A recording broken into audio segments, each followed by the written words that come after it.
Hola, bienvenidos, gracias por estar acá. En Laguna Libros estamos muy felices, pues primero de que Rita Indiana esté aquí en Bogotá y luego pues de que hayamos podido lograr entre su agenda pues cuadrar la presentación de este libro, Hecho en Saturno. Hecho en Saturno es la quinta novela de Rita Indiana, es la primera publicada aquí en Colombia por Laguna Libros. Y bueno, estamos muy felices. Quiero agradecerle mucho a Alonso Sánchez por haber aceptado la invitación de hacer esta presentación. Los dejo con él y gracias de nuevo. Buenas tardes, gracias por acompañarnos. Gracias, Rita, por Gracias a ti. estar aquí hoy con nosotros. Rita me estaba contando, vamos a hablar de la novela, por supuesto, a eso vinimos, pero Rita me estaba contando hace un rato que es la primera vez que viene a cantar a Colombia, que lo hizo en Rock al Parque antes de ayer, que fue todo un éxito, pero que nunca ha hablado aquí. La vez pasada que estuvo en la feria, habló sobre Papi y sobre sus otras novelas, pero nunca ha hablado, bueno, mi voz es... Aló. Nunca ha hablado sobre su música. Entonces, gracias, igual. Entonces yo quisiera ver si organizamos esto de la siguiente manera.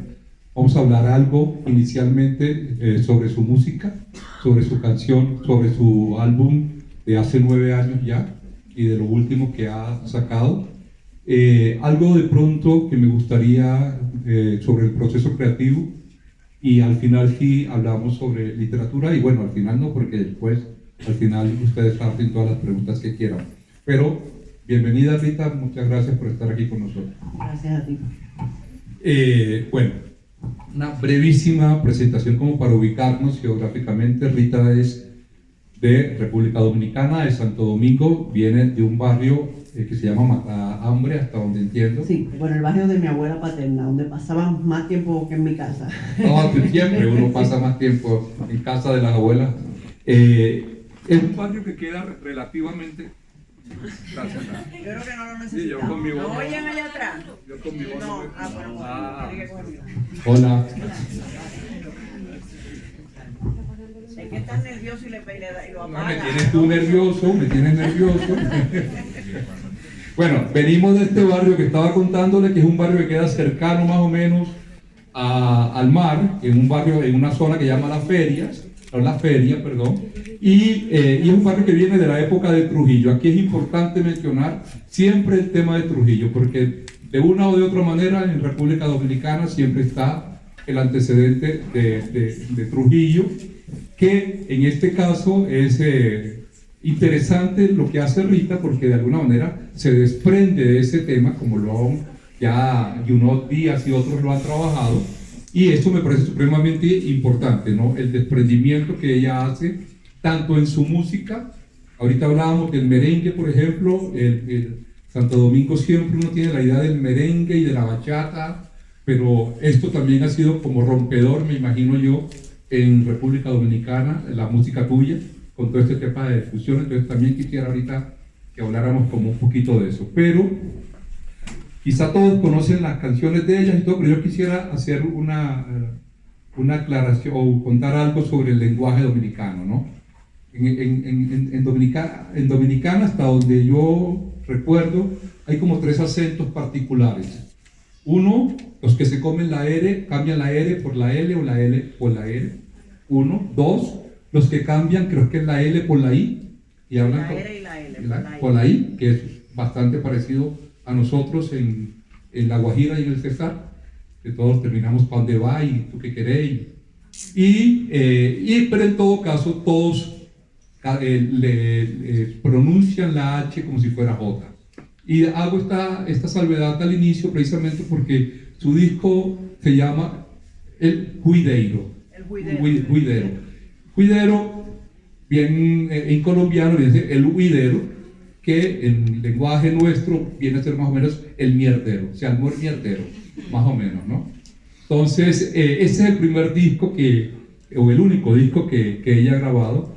Y es interesante no solo por la fusión de las músicas que hace, el merengue, aunque en algunos, no en todos los casos, en el blue ahí sí hablo como vallenato yo, el blue del ping pong, no el blues. El blue del ping pong, la combinación del merengue con el dance, la electrónica y este otro tipo de músicas. Pero sobre todo es por la narrativa. Y por eso quería iniciar hablando de la música, ¿no? Porque lo que une de una manera a todo esto es el tema narrativo. Y esto, no, te doy la palabra porque si no me extiendo yo con lo que Sigue, yo te voy voy alcanzando. Ok. No, esto se ve particularmente en algunas canciones, ¿no? Hay una, por ejemplo, en temas narrativos que me encanta, que es el Cable. El Cable narra, comienza narrando, bueno, ella quiere comprar, es una chica que quiere tener un e-cable es un skateboard, por si acaso, y entonces ella comienza narrando a lo largo de toda la canción quiénes son sus amigos en ese momento, qué pasó con esos amigos, por ejemplo, ahora con la fama y todo eso, qué pasó con ellos.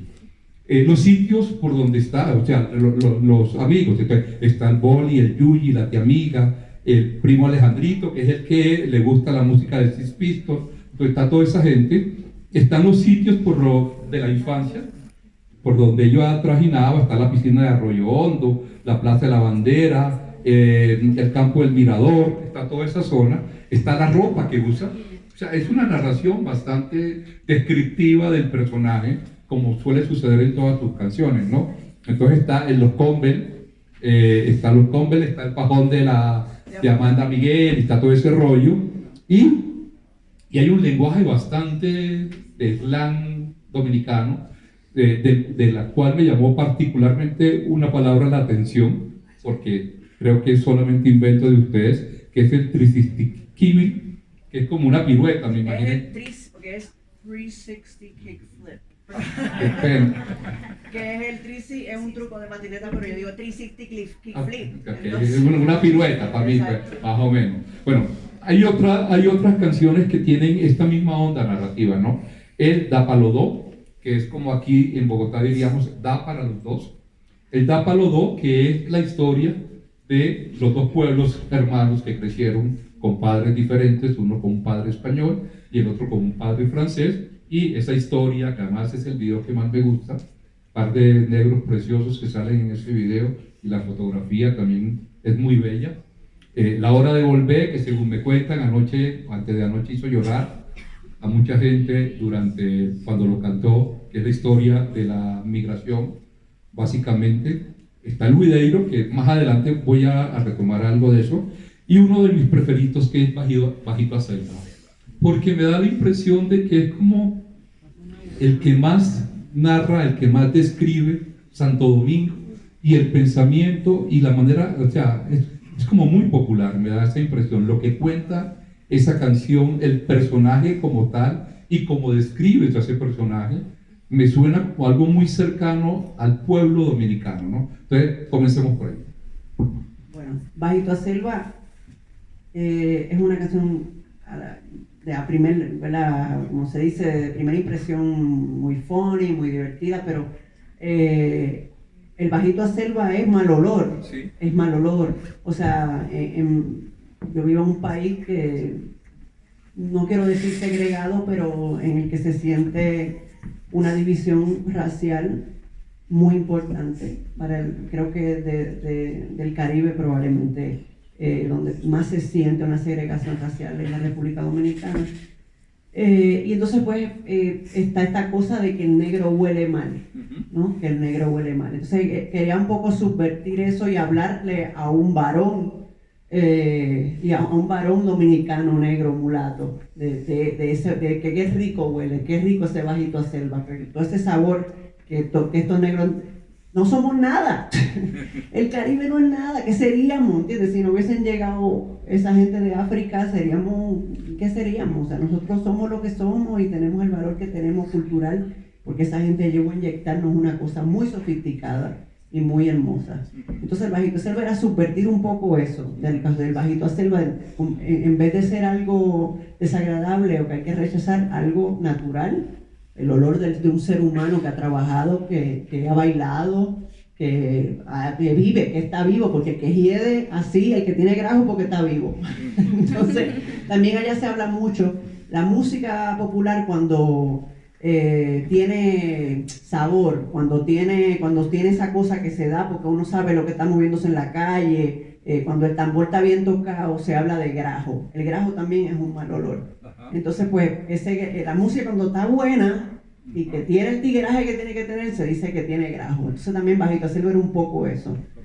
Es alguien que tiene gracia, que sabe lo que está haciendo y que, pues, es el papá upa de la matica. Pero hay un verso ahí que me parece ganadorcísimo, que si mal no estoy en ese canto, cuando ella dice, con esa narga que le heredó a la Comay, me parece como tan caribe, como tan...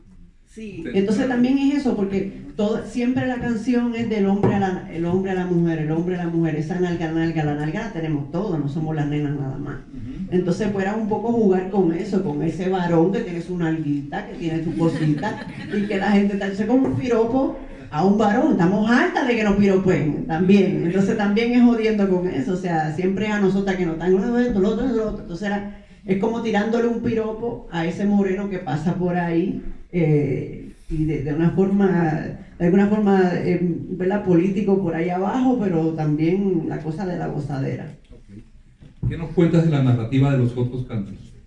Bueno, de K-Ball en particular es una de mis canciones favoritas, es un cuentito, un cuento, yo creo que podría haberlo escrito sin música, exacto, y es un cuento.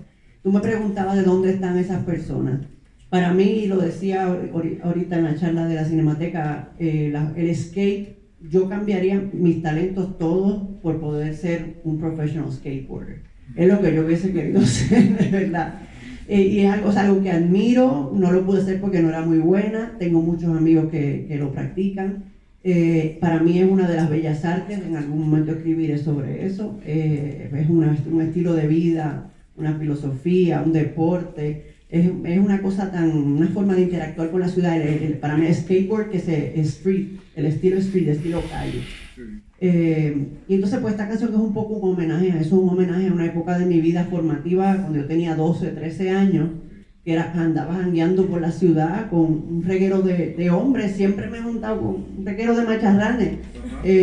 Nunca me pasó nada, nunca me faltaron el respeto, nunca, yo era otro más de ellos, me protegían, me enseñaban, me llevaban aquí, esto, lo otro. Tuve esa suerte, porque no es la suerte de muchas mujeres, pero tuve esa suerte. Una pregunta, qué pena. ¿Desde qué edad tú mides cuánto mides? Yo a los 14 años ya medía 6 pies. Bueno, por sí, eso. También.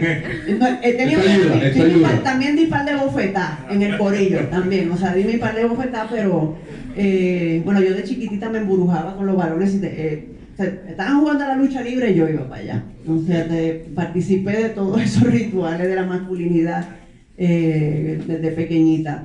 Y bueno, me preguntaba por algunas de estas personas. Yo estaba acompañando a mi esposa que acaba de terminar la adaptación al cine de Papi, que la escribió y la dirigió. Y estábamos rodando una parte, yo estaba allí ayudando al equipo de producción.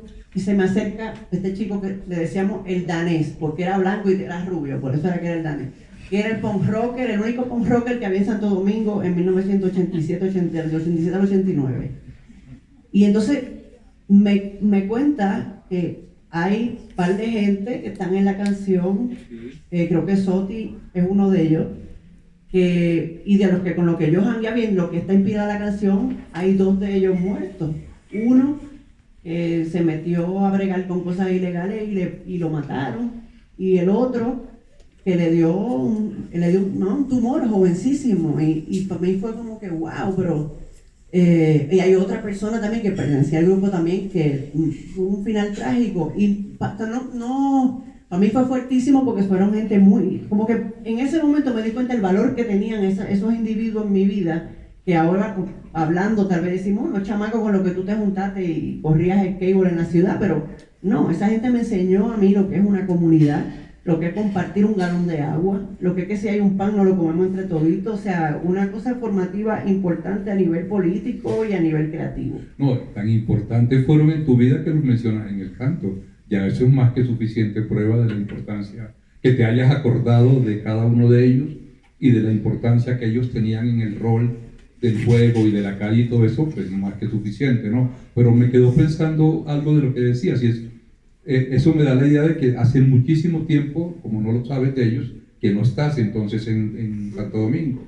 Sí. Por eso te has alejado de ellos, o no sabías de ellos. Bueno, es que, o sea, algunos de ellos fueron parte de ese momento, ¿no? De ese momento, de ese furor en que, o sea, yo llegaba a mi casa tardísimo, lo que estábamos era de plaza en plaza, corriendo, hablando, en un colmado bebiendo agua todito, después entonces uno se enganchaba de una guagua o de lo que fuese para llegar a la próxima plaza, y después eso se acabó y yo me fui por otro lado, ya empecé a bregar ya con mi sexualidad y otros temas y otros grupos, pero fue un grupo muy importante en ese momento. Pues te lo preguntaba, antes de que hablaras de esto, te lo preguntaba era básicamente porque tengo la idea de Rita comenzó hacia finales de la década del 90 publicando literatura, haciendo primero que todo literatura antes que música, y de esa época, antes de la música, vienen novelas como Happy, viene la trilogía, ¿no? Viene dos primeros, pero de todas maneras, porque el disco este es del 2010, y el disco es lo que de alguna manera te lanza por completo a una fama inusitada, casi que completamente inesperada, como que diría yo que pudo haber llegado el momento en que tú no te lo creías, de tanto que pasó. Entonces, la pregunta era por ese lado, ¿no? ¿Qué pasó con esa gente después de que tú te volviste famosa en una isla? Lo digo porque pues, en una sociedad como Colombia, que es cerrada, es un poquito complicado eso. Ahora, manejar la fama entre amigos es un poquito más complicado. Entonces era por eso. Sí, hay gente que uno realmente, no porque no quiere, sino porque esa gente elige otro camino, tal vez de mucha más radicalidad, o explorar otros caminos que a mí no me interesa explorar, o otras vidas. Gente, en mi país somos migrantes, más que cualquier otra cosa, eso es lo que nos define como cultura. Y la mayoría de la gente se va. Yo me fui, me he ido 3 veces ya, he vuelto, pero ya esta última ya llevo casi 10 años fuera. Entonces hay gente que uno se desconecta, que no son ya de tu círculo así más cercano de tu familia. Cuando vuelves al viaje te lo encuentras en un colmado bebiendo una cerveza, muchacho, y tiene 20 años que no lo ve. O sea, eso es parte de nuestra cultura. Okay. En el tema de la música, ahora sí que te dije que te lo preguntaba más tarde, es la influencia que de este rompimiento que hiciste tú con la música dominicana, la influencia en la juventud. ¿Cómo está la escena musical dominicana el día de hoy? ¿Qué están haciendo los jóvenes? ¿Qué está pasando con el merengue típico, con la bachata y con todo eso? Mira, Santo Domingo es como un barrio de Bogotá, básicamente, en términos de producción cultural. O sea, allá te puedo, con estos 4 dedos tal vez contar las editoriales independientes que hay y los sellos disqueros independientes. O sea, es una cosa bien limitada. Y pues es bien raro que algo salga además del circuito local hacia el exterior y que tenga cierto impacto. Y volviendo a la anterior de esta, para mí fue una sorpresa total, porque yo estaba haciendo, vengo del punk rock y de la vaina underground, y para mí era como que, diablo, a esta gente le gusta esto está bien loco. Sí, para mí sí, y lo hice como una intención popular, porque tampoco soy un idiota, pero que tuviese ese resultado real en la gente de distintas clases, de distintos backgrounds, que la gente le llegara a la música, para mí fue una sorpresa. Nada, volviendo al circuito de Santo Domingo, siempre hay unas cuantas, hay cosas sucediendo en la música. Algo positivo que sí te puedo contar es que en los últimos, a partir del advenimiento del internet y de las redes sociales, la música afrodominicana, que era vista con malos ojos, porque era como que ¿verdad? De los tigres, de la gente diabólica que practican el vudú, porque muchos de ellos sí son de ceremonias afrodominicanas, mágico-religiosas. Pues esa música se ha empezado a difundir muchísimo en el internet, hay un interés de los jóvenes en ella, más allá, o sea, antes si tú no vivías en el Batey o vivías en Matalos-Indios y era el nieto del que le tocaba el tambor, tú no ibas a aprender, tú no ibas a aprender eso, a menos que tú fueras un loco, o sea, ya hace 20 años había que ser un loco para meterse, o un antropólogo. Ahora cualquier chamaco que está haciendo música independiente, por ejemplo, pues busca un video y ya ve lo que es palo, o ve lo que es hongo, o ve lo que es zarandunga, y sabe, o sea, hay una disponibilidad de esa información musical que no había antes. Está perdiendo un poco también ese tufillo que tenía, o que la gente entendía que no, que eso eso no es cultura. Y entonces pues eso es algo para mí que es un fenómeno maravilloso que está ocurriendo en mi país. Porque también me da la idea, de pronto no estamos teniendo el tema musical, pero de que el merengue como tal también ha perdido fuerza. Yo me acuerdo, yo crecí bailando con los vecinos, con Mil y con toda esa gente, pero últimamente no he vuelto a oír, al menos con esa fuerza de esas mujeres de esa época y todo Bueno, eso. es que el merengue tuvo su momento, como tiene el trap ahora, Sí. y la bachata en las últimas 2 décadas. O sea, la música popular tiene un momento como peak, ¿no? Sí. Y después ya se convierte en algo como de lo de siempre. Folclore. La salsa también, o sea, pero con el merengue lo que ha pasado, o sea, hubo una evolución a finales de los 90 de la que yo me enganché de alguna forma, que se llama merengue urbano. Okay. Merengue de calle, que es un poco lo que pasó con el funk y el soul, y el que se convirtió en, la gente empezaron a samplear eso para hacer hip hop. Pues entonces eso pasó con el merengue, empezaron a coger los beats de merengue con esta tecnología digital y hacer beats de merengue a las millas en la computadora, porque no tenían cuarto para pagar 7, 8, 9 músicos. Entonces surge lo que es el merengue de calle con Moreno Negrón, que es uno de los primeros exponentes, y yo oigo eso y digo, wow, pero mira, pero yo puedo hacer esto, porque yo no sé leer música, ni sé, pero tengo un oído, puedo replicar este ritmo, merengue y otros ritmos que uso también, programarlo, y puedo entonces pasar eso a los músicos y vamos a tocarlo así. O sea, todo tiene que ver con la tecnología, al final del día, con un acceso a la tecnología que ha tenido mi generación, y creo que hemos hecho buen uso de ella. Si no haces música, como dice, o sea, si no y lo entendí como que no tocas ningún instrumento, ¿cómo haces la música entonces?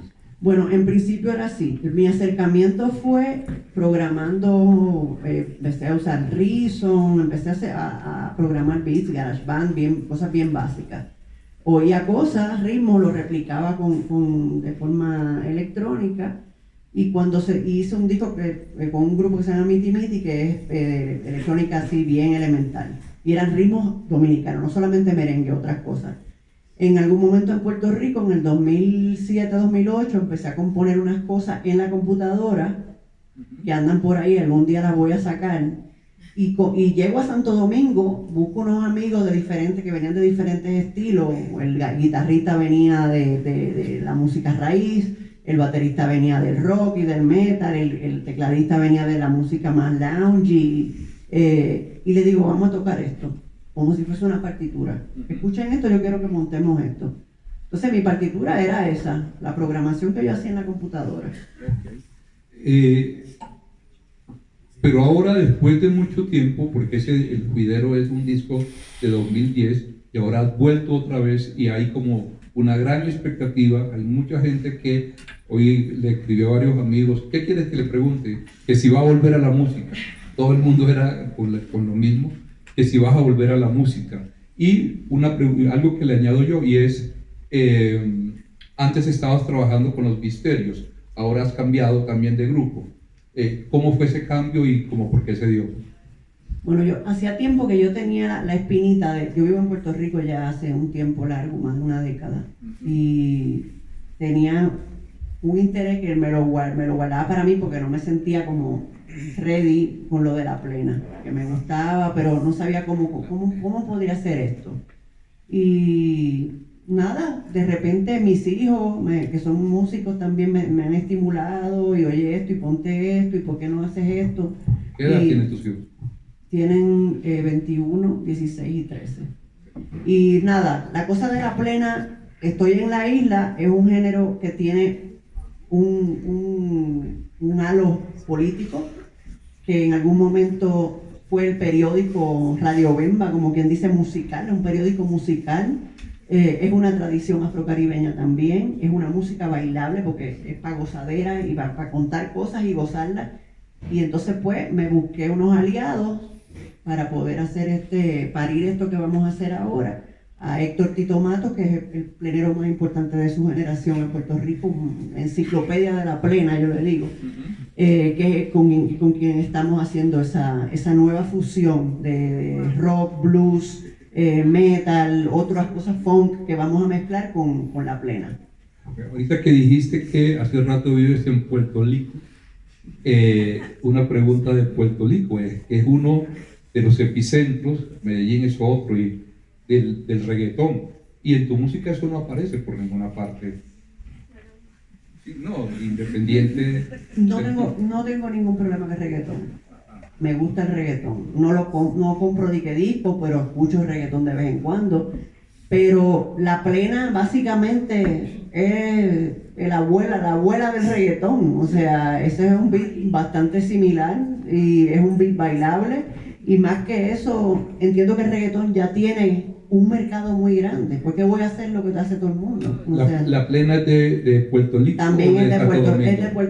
Es de Puerto Rico. O sea, creo que hay otros ritmos que son igual de bellos, igual de interesantes, con los que me interesa trabajar. Y pues es una cuestión también de que todo el mundo está haciendo eso, porque yo voy a hacer eso. No, lo preguntaba era precisamente por premiarlo, ¿no? Porque todo el mundo, aquí también mucha gente, incluso en la música vallenata, ya también hay gente metiéndole reggaetón, entonces era como ya que estabas ahí en el epicentro.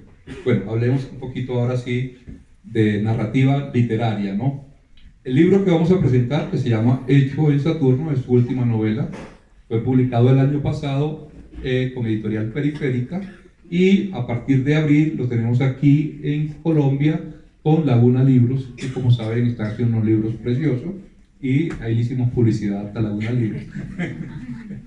Pero bueno, este libro narra la historia, es una historia circular. No voy a, como sé que hay amigos que la están leyendo, entonces no voy a hacer spoiler, voy a tratar de no llegar hasta donde no debo.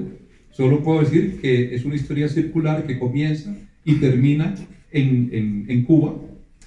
Este es un personaje que llega a Cuba, que es enviado realmente a Cuba, se llama Argenis Luna, y es enviado a Cuba y lo recibe un médico cubano que se llama el doctor Bengoa para colaborarle, introducirlo, qué sé yo, en una... ¿Cómo? Sí, pero iba a decir en una clínica de rehabilitación que fue casualmente en la misma donde estuvo Maradona. Entonces, pero antes de hablar de este libro, creo que hay que hablar de La Mucama, porque si bien es cierto, son completamente independientes, no es una serie, no tienen que leerse el uno con el otro, aunque lo ideal, por supuesto, es que se lean ambos, y los otros 5 también. Pero Argenis es un personaje que tiene ni siquiera un pie, tiene una pierna completa en el libro de La Mucama, que adicionalmente es el libro más premiado de Rita, es una maravilla. Y viene de allá este personaje que es un pintor, de ahí viene también el nombre, entre otras razones. Es un pintor que allá tiene un mote o se da a conocer o algo como Psycho Goya. Psychic Goya. Psychic Goya. Goya el psíquico. Exactamente. Y de ahí viene además todo un andamiaje alrededor de lo goyesco, ¿no? Porque él está inspirado y es como su ángel de la guardia de alguna manera, como se siente protegido y le agradece cuando le llaman Goya, a pesar de que lo hacen como una burla. Pero es un personaje que viene de esa época, que viene de atrás. Y aquí hay una primera pregunta sobre eso, ¿no? Y es, ¿ya tú estabas pensando en ese momento en esto? ¿O cómo surgió ese...? Bueno, lo que pasa es que uno, por lo menos cuando crea un personaje, pues llega el personaje y llega con su historia, llega con su árbol genealógico, llega con toda una vida, ¿no? Y una historia y una familia. Entonces,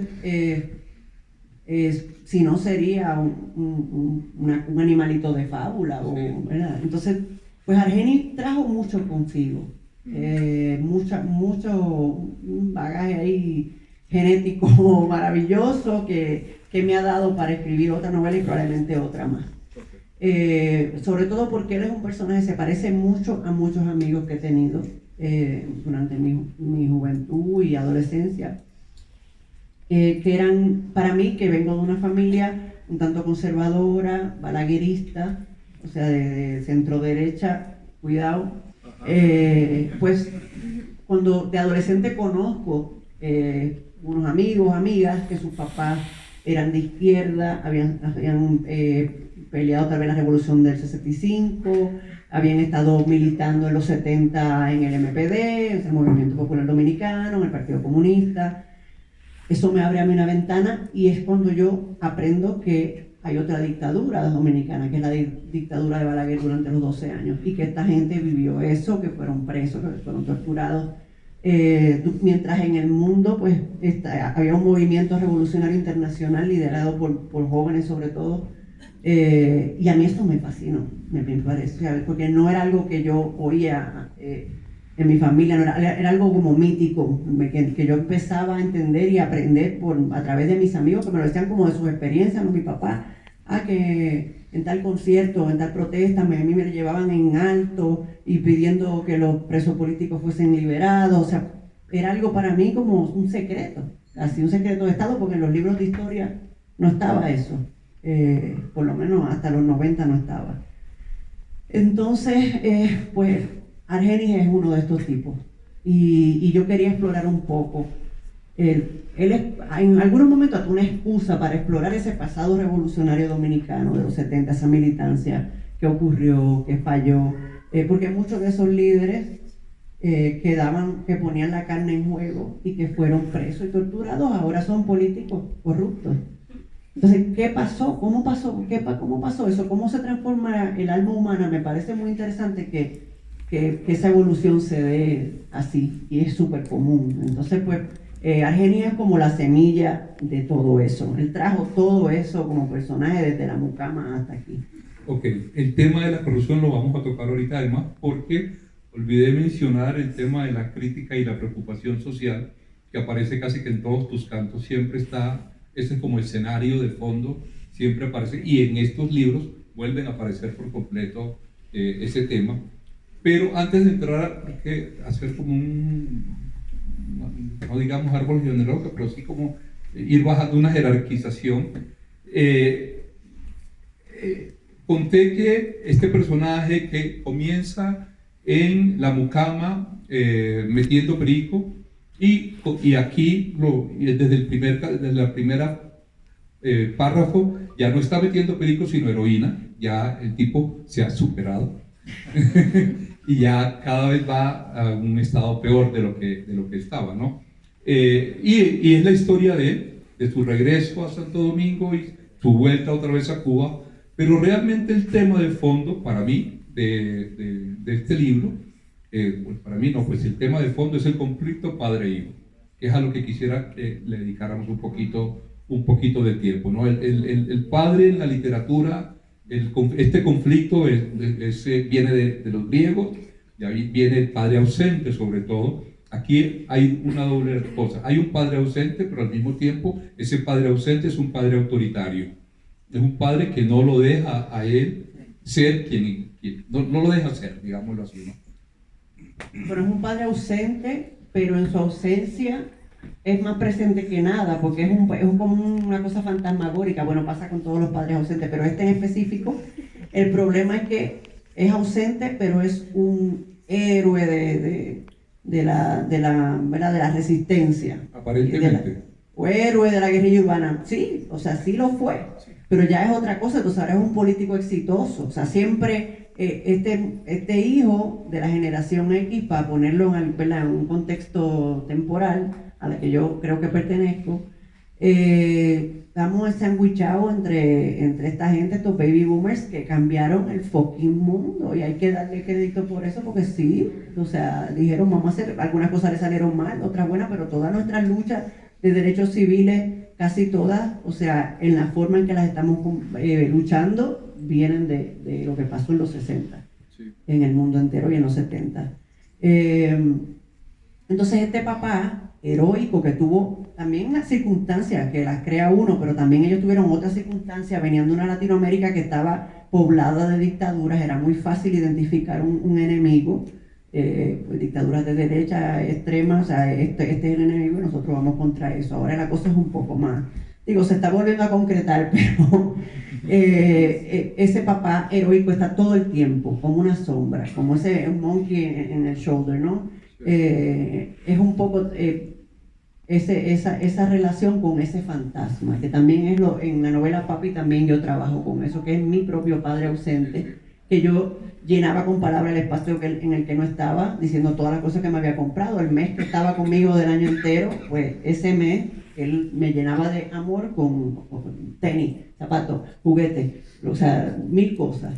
Y entonces pues Henry tiene esa relación con ese héroe que nunca va a llegar a ser. Y entonces como pintor tampoco es lo que él quisiera hacer, porque él se siente que está desfasado. La novela esta, La Mucama en el 2001, está como digamos 2003 que ocurre. 2003-2004, hubo un momento, una explosión del arte contemporáneo en el que la pintura se convirtió como en una cosa para el 2000 por ahí. Ser pintor estaba difícil en el mercado internacional y en las revistas de arte.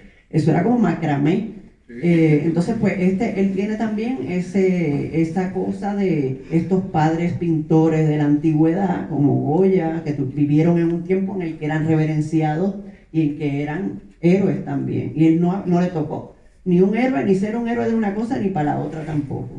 Sí, pero hay una cosita, bueno, iba a hablar más adelante, pero ya que lo tocas, el tema de la pintura, ¿no?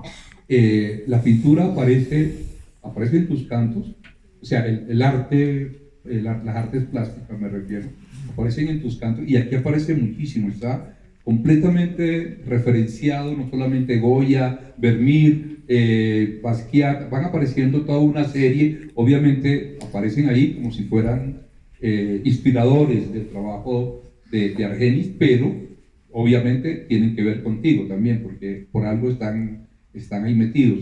Eso por una parte. Y otro detallito que pensé mientras que voy a hablar, y espero que no se me haya ido, cuando él llegó en un momento 2003, 2004 con la pintura, pero hay un párrafo en el que tú narras que cuando, eso está en La Mucama, que él descubre que ya la pintura no va, que ya nadie le para bolas al dibujo y todo eso, pero como está contado el párrafo da la idea de una banalización de las artes plásticas, porque son todos estos muchachitos pijos, hijos de papi, que realmente no son artistas, sino que quieren posar de artistas y comienzan a a utilizar lo digital y la tecnología y todo este tipo de cosas, ¿no? Bueno, yo creo que sí, que con la democratización de las artes y de los medios, de todo, pues hay más cosas malas que antes, pero hay más exposición de lo bueno también. Sí. Y en ese sentido sí, era un poco una crítica a algo que yo me sentía parte del lado criticado, ¿no? En ese momento, porque para el 2000 y pico yo estaba haciendo videoarte. Sí, eran unos loops malísimos de cualquier cosa. Yo tenía una cámara digital y ya yo era videoartista. O sea, yo me compré mi cámara, soy videoartista. Entonces estaba, no sé, era un poco riéndome de que yo era en el momento en que se ubica el personaje. Y también porque tengo amigos que sí son esos pintores buenísimos, que tienen una propuesta muy contemporánea, a pesar de que están pintando como se pintaba hace 500 años, que no han tenido la oportunidad que yo he tenido, porque yo trabajo en unos medios que sí tienen salida, no, que tienen más salida. Y entonces pues era un poco eso, como una crítica de donde yo venía y de cómo me veían eso, y mostrar cómo me veían esos amigos a mí en ese momento. Okay. El segundo gran tema que recorre la novela de principio a fin es el de la corrupción, y de ahí hay otro más interesante aún, pero el de la corrupción, ¿no? De cómo esos personajes que lucharon por la revolución, que se sacrificaron, que comieron mierda, que les fue mal, que estuvieron siempre con la bota del señor Balaguer en la cabeza y todo eso, de repente llegan al poder y hacen exactamente lo mismo, ¿no? Entonces, a ver si me acuerdo, bueno, sí me acuerdo porque lo dejé marcado. No, no. Si pudieran leerlo de aquí. Sí, por favor.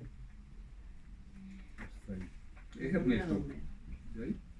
Es Ernesto, no es el papá. ¿A qué viniste?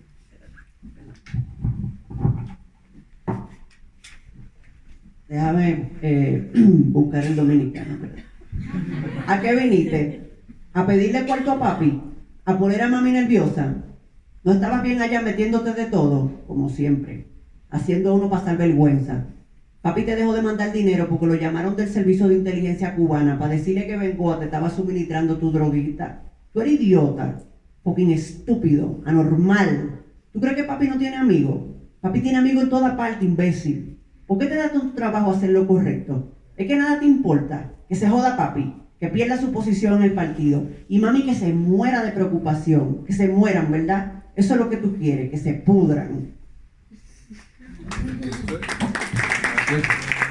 Este que habla es Ernesto, el hermano de Argenis, cuando Argenis regresa a Cuba, a Santo Domingo, y él lo recibe con esta andanada, y al mismo tiempo le muestra los negocios en los que él está metido, que son negocios, por supuesto, de contratos. Estos son los contratos que tú te perdiste por haberte metido a la droga y por haberte ido a hacer esas cosas inútiles que son la pintura. Y ahí viene toda esa andanada, que es una justificación total de la corrupción. El hermano justificando al padre, justificando a la familia, justificando al partido, justificando todo lo que es injustificable, ¿no? Y de ahí viene, casualmente esto lo voy a leer yo, un asistente había entrado con, bueno, no lo voy a leer con acento dominicano, desafortunadamente, un asistente había entrado con el almuerzo sobre una bandeja de plata. Ernesto lo había pedido de un menú media hora antes. Sin ofrecerle a Argenis, volvió a su sillón y sacó las tapas de metal de los platos humeantes. Colocó el teléfono junto a la bandeja y lo puso en speaker. La insinuante voz de una mujer al otro lado le preguntó sobre el color de unas alfombras. Con los cubiertos partió el pescado y se metió un trozo demasiado grande a la boca. Brotaba a los ojos de gusto con algo vacío y monstruoso, como el Saturno devorando a su hijo de Goya. Contento en el vientre del titán, imitó sus gestos, pensó Argenis. Quería leer eso por dos razones. Primero, pues, porque de ahí viene el título, este cuadro maravilloso de Goya, que es terrible, además horroroso, cuando cuando se va a comer a su hijo. Pero adicionalmente porque es como ese tema de la corrupción, de que yo como solo. O sea, es una escena muy bien planteada por eso, ¿no? El tipo pide la comida, está con su hermano, pero no le pide nada de comer al hermano. Él se llena, explota la barriga de tanto, pero en ningún momento le ofrece nada. Más adelante le ofrece dinero, pero para comprarlo. Eso me parece muy interesante, ¿no? Que así como la canción, que no nos metimos mucho en ella, que salió hace 2 años, que tiene que ver con el tema de la corrupción, aquí volvemos a un tema que uno tiene la idea, a pesar de que la corrupción es de siempre, uno tiene la idea como que los políticos nuestros lo están descubriendo, ¿no? Porque los montos que están robando son tan impresionantes que uno dice, es imposible que antes sucediera. Y yo te robé tu micrófono. Sí. Bueno, un amigo que se llama Miguelín de Mena, editor dominicano, que ser editor dominicano es como ser un santo católico, una cosa así. Dice que el primer nuevo rico fue Colón. O sea, la historia de los contratitos, el contratito que le dieron en España a él, que le dijeron, está bien, cógelo, ve, lo que tú encuentres nos lo repartimos y te vamos a dar tu... O sea, eso empezó con el continente. La cosa del come solo, como llaman allá los corruptos también, hay una palabra en dominicano, el come solo.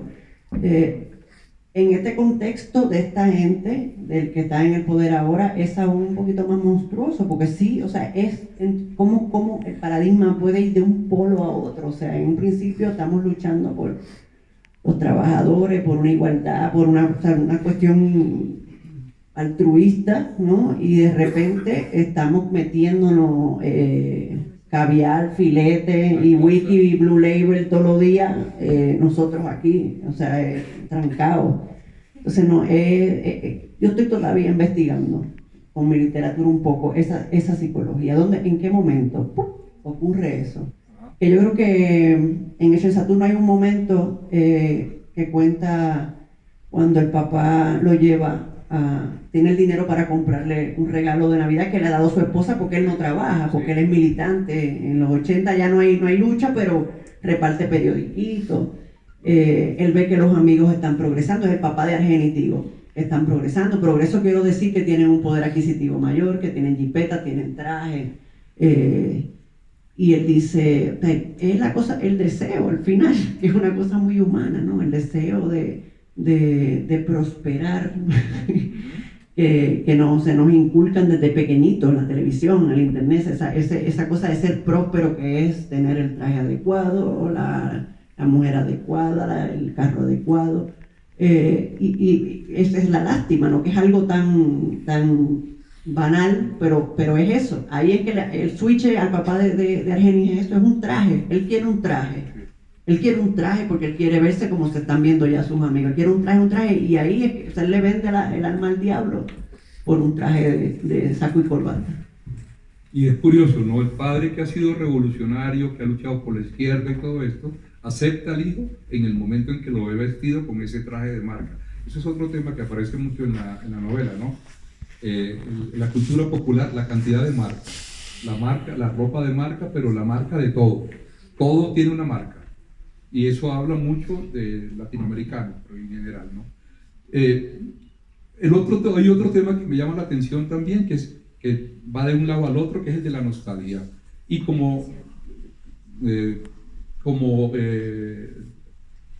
a partir de la corrupción, el tema como de la desazón, como la desesperanza de una parte de esta generación que está viendo que lo que quisieron inicialmente se lo está comiendo Saturno, porque Saturno, pues lo acabamos de contar quién es Saturno, pero también Saturno de alguna manera es el capitalismo, que es el que termina comiéndose absolutamente todo y no hay manera de matarlo, ¿no? Sí. Déjame pensar un momentito.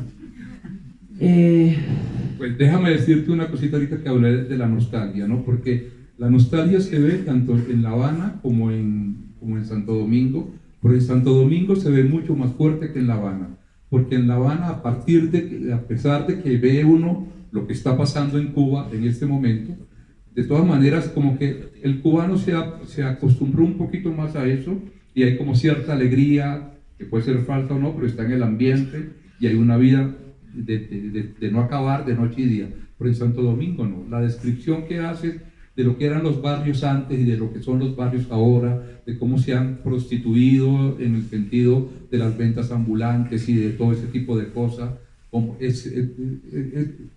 es una Santo Domingo como muy bonita, digamos. Pero volviendo a lo del capitalismo, este libro, y esto me estoy dando cuenta ahora, que está en la conversación, eso es lo bueno, esa vuelta de Argenis a Cuba, esa entrada, el principio, ¿no? Empieza en Cuba, ocurren unas cosas, él va a Santo Domingo y regresa a Cuba.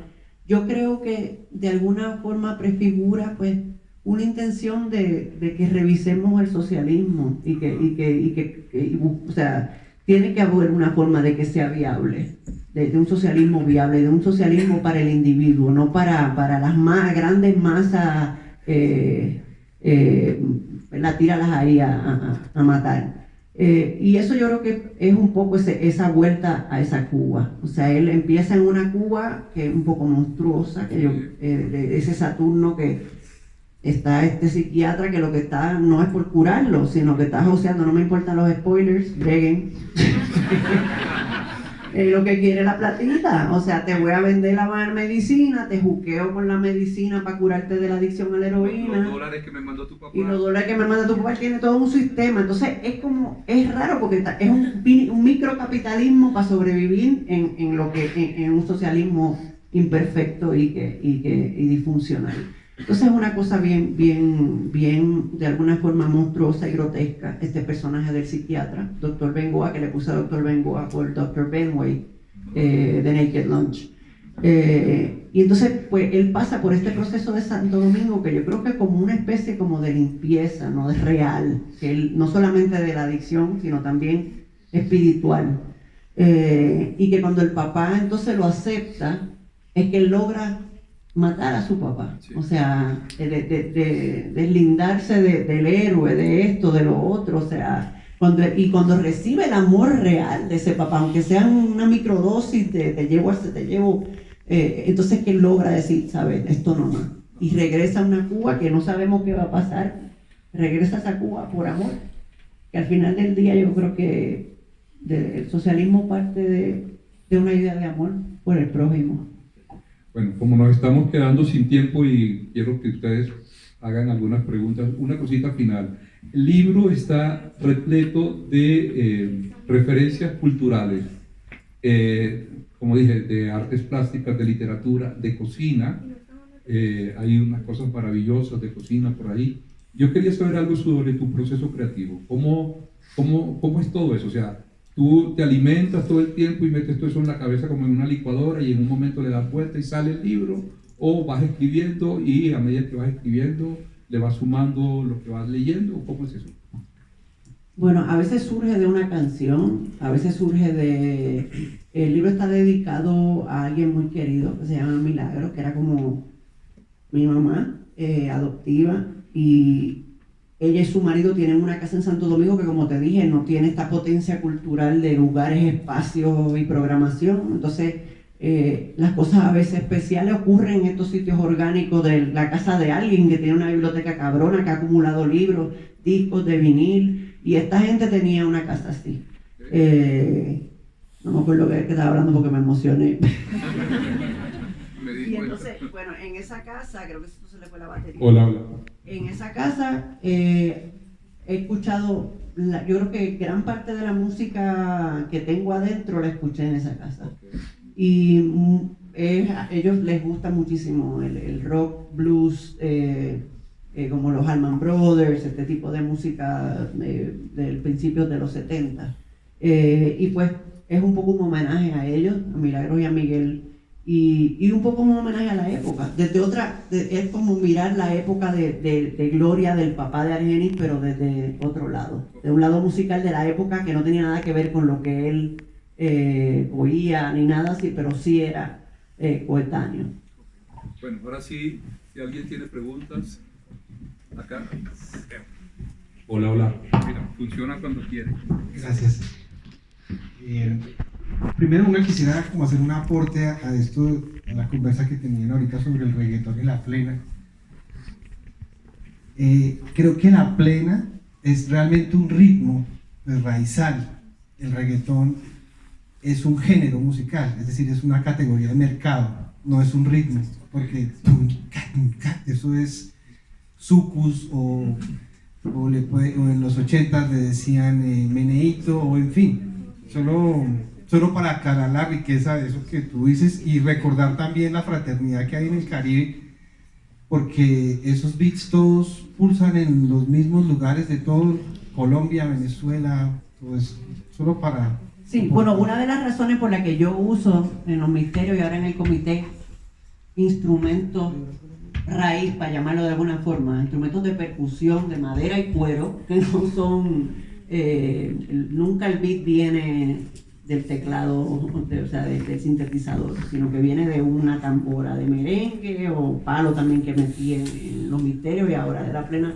Por eso, porque obviamente no vibra igual un cuero de vaca o de chivo estirado en una madera por una gente en un momento particular que un beatcito que tú haces pero no por eso yo le quito valor a lo otro. O sea, yo creo que la música que logra que la gente se mueva y se olvide de las cosas, o las recuerde, o disfruten, o se enamoren, todas tiene un valor. Entonces, pues el reggaetón tiene un valor para la gente que la consume. Y eso, o sea, está sí, bueno. No, total, solo quería separarlas y quería pedirte que puedas contarnos eso que medio esbozaste sobre como que hablaste de un socialismo del individuo. Quisiera escuchar porque siento mucha empatía con ese, quizás o sea, de una forma revisado básicamente. Yo sé que hay algunos comunistas que odian la palabra revisión, pero tenemos que revisar nuestros procesos históricos y las cosas como las hemos hecho. El capitalismo definitivamente no nos fue bien. Mira cómo está el mundo, mira el planeta, o sea, estamos viviendo los fines, como dicen los cristianos pentecostales. Entonces, tenemos que buscar otra forma. No sé qué será, tal vez otra forma, o sea, otro sistema que no conocemos aún, que no tiene nombre, pero tiene que ser algo más justo y que de verdad su centro sea el ser humano y no los objetos y el dinero. Hola Rita, buenas noches. No, pues muy contenta aquí de estar ahí compartiendo esa experiencia.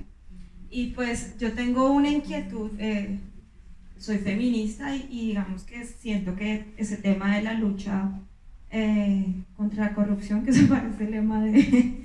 es un lema latinoamericano y universal, tiene que ver mucho con ese sistema, yo lo considero que tiene que ver mucho con ese sistema patriarcal, porque resulta que normalmente como que ese sistema siempre genera que hayan siempre unas autoridades, y esas autoridades y la forma como se ha hecho de ese sistema siempre ha sido en razón a la violencia, en razón al autoritarismo, al secretismo, por ejemplo, que es bien religioso. Esa es la manera como uno ve que se configura mucho la corrupción. Yo quisiera preguntarle, porque digamos, hay muchas personas que estamos, claro, también con esa zozobra precisamente de eso que pensábamos que iba a ser el socialismo y no pasó, ¿cierto? O fue, pero pues con una cantidad de rezagos y de mañas, pues de mañosos, ¿no? Son como un poco de mañosos ahí. Sí, ¿tú cómo crees que deberíamos, digamos, no sé si de cierta manera, las mujeres, crees que, digamos, por ejemplo, hay como un camino, digamos, desde el feminismo, hay un camino que puede ayudar como a darle un poco, como a romper un poco ese sistema, pues toda esa corrupción que hay?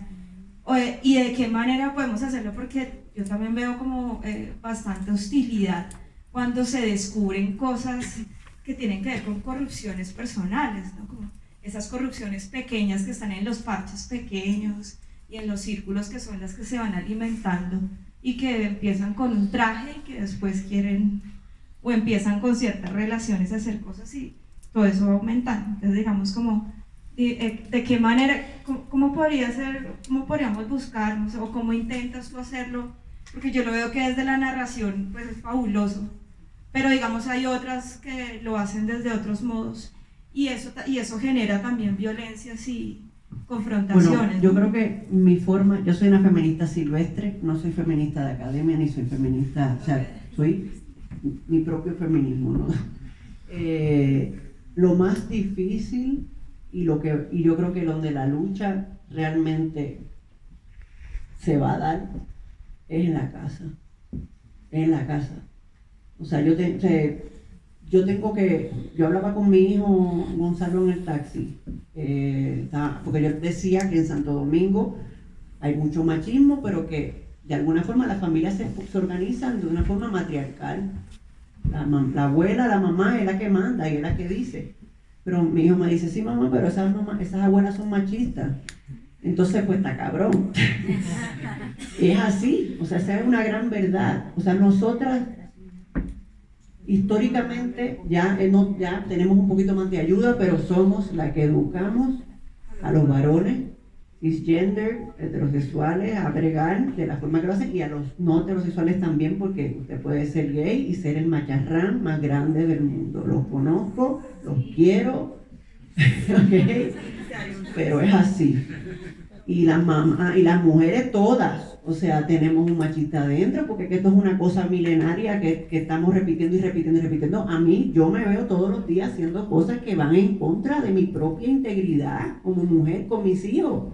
O sea, haciendo cosas que digo, pero ¿y por qué yo estoy haciendo esto? No está muy mal, esto está mal. O sea, esa es la lucha importante, la que va a cambiar el mundo, además de obviamente la legal y la de decir, este cabrón me hizo este cabrón se propasó conmigo, este cabrón o sea, esa pública de las leyes, de la demanda, de exponer a la gente que se porta mal, es la de cómo educamos a nuestros hijos y a nuestras hijas, cómo a ambos, cómo lo que les enseñamos, cómo es que vamos a cambiar el mundo, es con ellos, es ahí. O sea, ese feminismo hay que enseñárselo desde chiquitito a ellos. ¿Alguien más? Sí, yo quería. Sí. Acá. Ven, pásame yo. Jaime.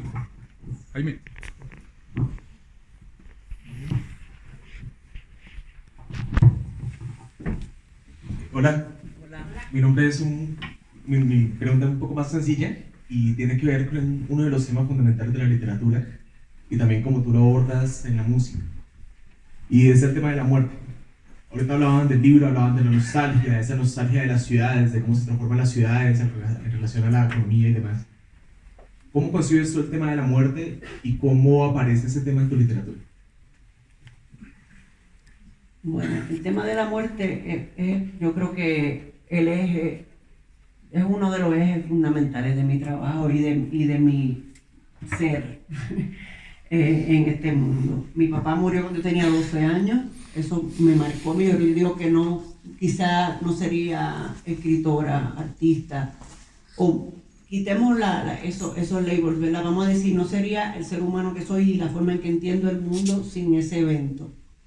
En la santería afrocubana, que se practica en algunos lugares del Caribe, bueno, ya está por el mundo entero, pero la muerte es una deidad a la que se le pide permiso, a la que se entiende que es una fuerza poderosa del universo, a la que en brazos de quien todos vamos a terminar, y es algo que sí me obsesiona en qué nos convertiremos cuando ella llegue a nuestras vidas, o sea, qué pasa con nosotros. Me gusta contarme cuentos, como hay una amiga que se llama Cookie, que hace tiempo que no la veo, pero que me decía siempre, no te pongas a inventarte religiones, cuando uno estaba bien loco.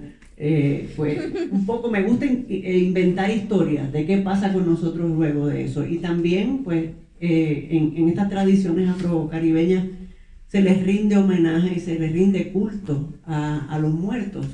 Sea lo que sea, sean una sombra, sean un registro que queda en este plano de lo que fueron, sea el libro del que se fue pero que dejó un legado, a ese rastro que dejamos los seres humanos en la tierra.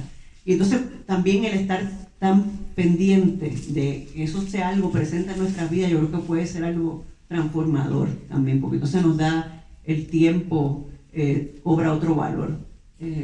En general, o sea, todo se torna importante y sagrado cuando sabemos que mañana tal vez no estamos aquí. Y quiero dedicarle este encuentro a mi editor español, Julián Rodríguez Marco, que murió hace 5 días y nada, lo extraño muchísimo, y es la persona que dio a conocer mi trabajo literario en el mundo. Y nada, le dedico la noche de hoy a él.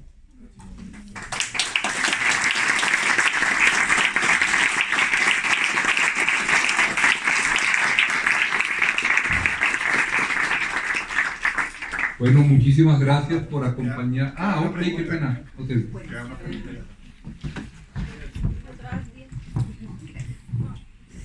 Yo quería solo hacer una pregunta con relación a permisos.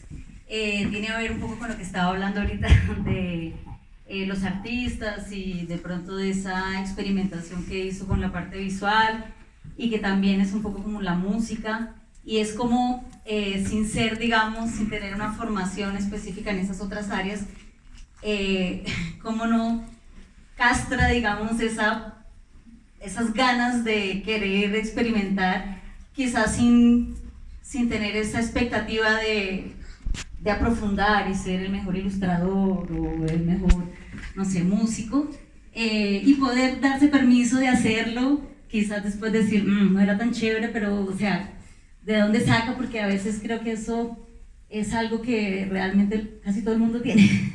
No darse permiso de experimentar cosas así, no sea como su área. Pues bueno, para terminar, vamos a cerrar con el skateboard otra vez.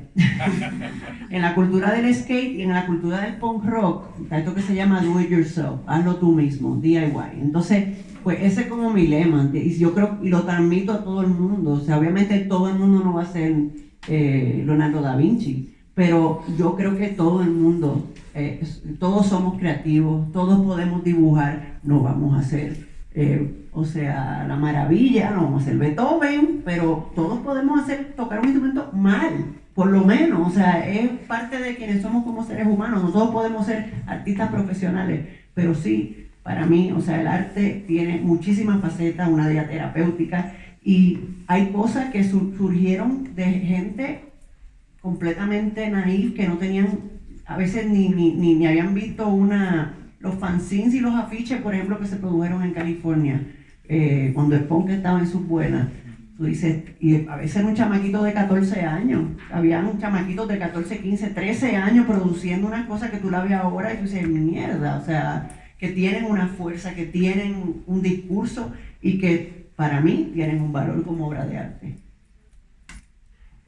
Y aquí hay una última pregunta. Sí, yo te quería preguntar, pues precisamente como influencias, como a quién puedes mencionar como influencia directa de esa verbalidad motora en los diálogos que se presentan en tu literatura. Pienso un poco en Manuel Puig, como él precisamente no era un literato, sino bebió del cine y después tiene como una especie de masculino futuro en su literatura.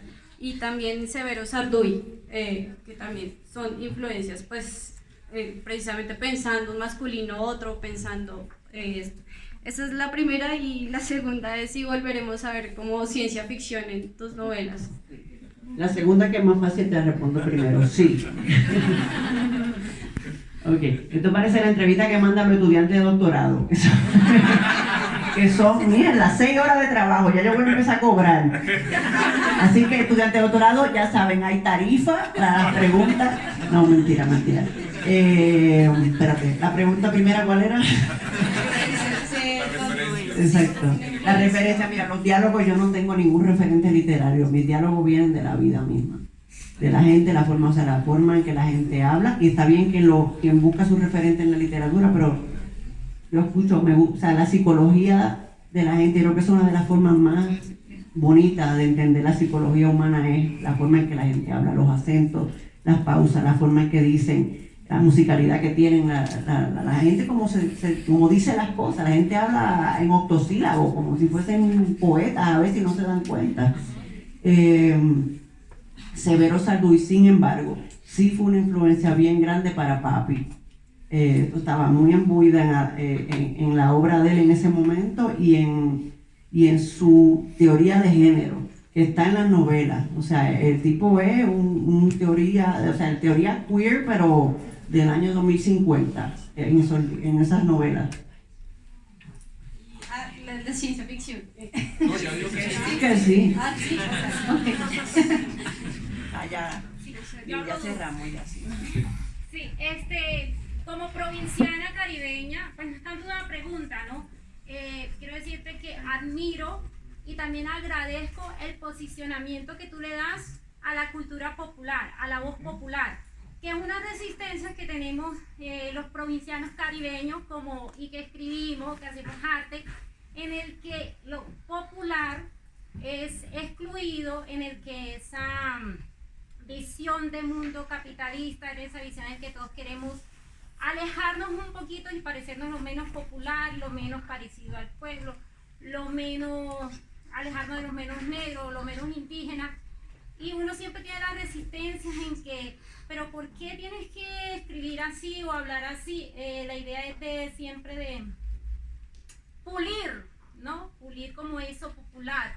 Entonces yo creo que para nosotros, o los que estamos en el camino de la escritura, también es un aporte muy importante, una voz valiosa desde la reivindicación de lo popular, y que es posible hacer un trabajo bien hecho retomando el entorno de barrio, de pueblo, de los provincianos. Entonces es como agradecerte ese aporte y un poquito el mensaje como para los que quieren excluir, como que uno, como decimos los caribeños, lo corroncho, lo menos corroncho dentro del arte. Entonces eso. ¿Cómo? Gracias. Que la corronchera sabrosa. sabrosa. Sí, te cuento una cosa, aquí hay varios caribeños colombianos, varios exalumnos de la Universidad del Atlántico, y es como allá te leen, te estudian, te lo dije ayer, Y me parece muy hermoso lo que se está haciendo, por ejemplo, desde la Universidad del Atlántico, y es de seguir acercándonos a la literatura del Caribe y seguir creando como esos referentes. Muchas gracias. Es que somos lo mismo. Ajá, sí. Gracias. Gracias.